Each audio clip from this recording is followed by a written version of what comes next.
Second World War, one of the major trials in Nuremberg was the doctor trials, because so many of the worst atrocities were committed by medical doctors. And part of the verdict of the doctor trials, I mean, you can Google it, Nazi doctor trials. Part of the verdict was called the Nuremberg Code, they sort of codified the moral rules that doctors should live under. I mean, that ancient medical slogan, do no harm. Well, what does that mean? Well, it means informed consent, and the patient needs to know what you're doing, and they have the right to withdraw the consent, et cetera. Like, it's a very codified rules that we came up with because of the Nazis. And we broke that code. So of course we can make comparisons with the Nazis. And that's just on the doctor's side of things. What about the demonization of minorities? What about the demonization of people who don't conform?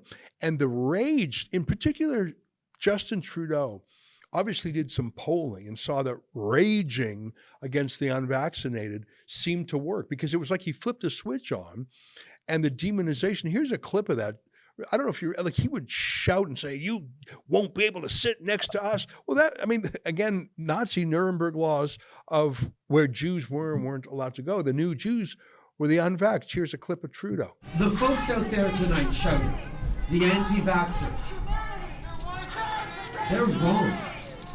They're wrong about how we get through this pandemic.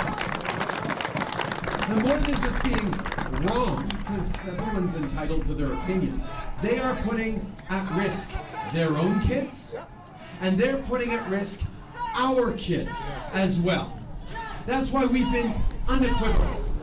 If you want to get on a plane or a train in the coming months, you're going to have to be fully vaccinated. So families with their kids don't have to worry that someone is going to put them in danger in the seat next to them or across the aisle. If you don't want to get vaccinated, that's your choice. But don't think you can get on a plane or a train beside vaccinated people.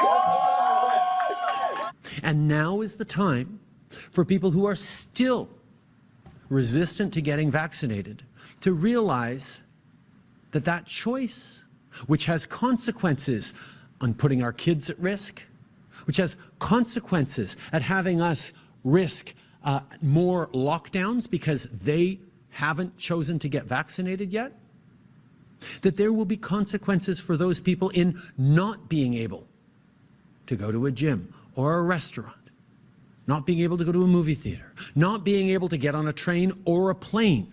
It's going to be those people are putting us all at risk. I've got that one memorized, the inflection in his voice. It's Ezra, it's not just that they went from Nuremberg to violating Nuremberg. They went from Nuremberg, no human experimentation, informed consent, to immunizing pharma and the doctors, and effectively the government immunizing them from real-time human experimentation. If you can pull the clip, in post, or pull the clip, Obama getting up there and admitting in real time, well, we've basically clinically trialed on billions of people. Yeah. That's an admission of real-time human experimentation. Yeah, and people want to try to shame. Oh, sorry. Take a look at that clip right now. It absolutely, take a look. And yet, despite the fact that we've now essentially clinically tested the vaccine on billions of people worldwide, around 1 in 5 Americans is still willing to put themselves at risk and put their families at risk rather than get vaccinated. People are dying because of misinformation. You got Obama admitting it, and people are going to try to shame me. Viva. People will say, you can't make that comparison. I say, first of all, I can. My grandfather escaped Nazi Germany in 1936 to move to Argentina, went back to try to get some family members, and then ended up in, I believe it was Winnipeg, Canada. I can make that analogy, and I'm not going to be shamed into it because I'm Jewish, and I'm not going to be shamed into it regardless. Non-Jews can make that analogy. Jews can make that analogy. And why? Some are going to say, well, nobody's being lined up in trains and exterminated. History doesn't repeat, but it rhymes, to quote Mark Twain. Mm-hmm. And you want to talk about the adverse events or adverse reactions caused by this experimental, whatever the hell you want to call it. We're into the hundreds of thousands, if not the millions. And so we can't even say that we're not even on the same scale in terms of numbers. What we are on right now in real time was human experimentation.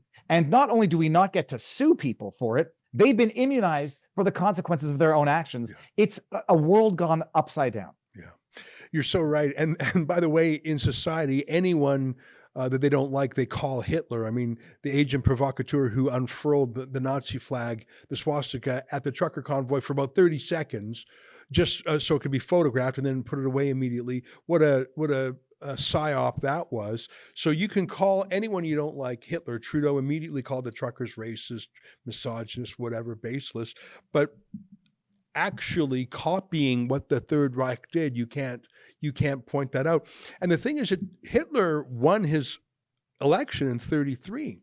And the Second World War didn't start till 1939, and the Holocaust itself did not get underway in earnest really for another couple of years. And so let's say it took almost 10 years, whereas we gave up so many of our civil liberties. Thank God, obviously, we didn't go that last half of the journey to death camps, but we had quarantines, we had mandatory, banning funerals, banning weddings, house arrest. Boy, we moved a lot quicker with social media, allowed us to move a lot more quickly than they did 90 years ago.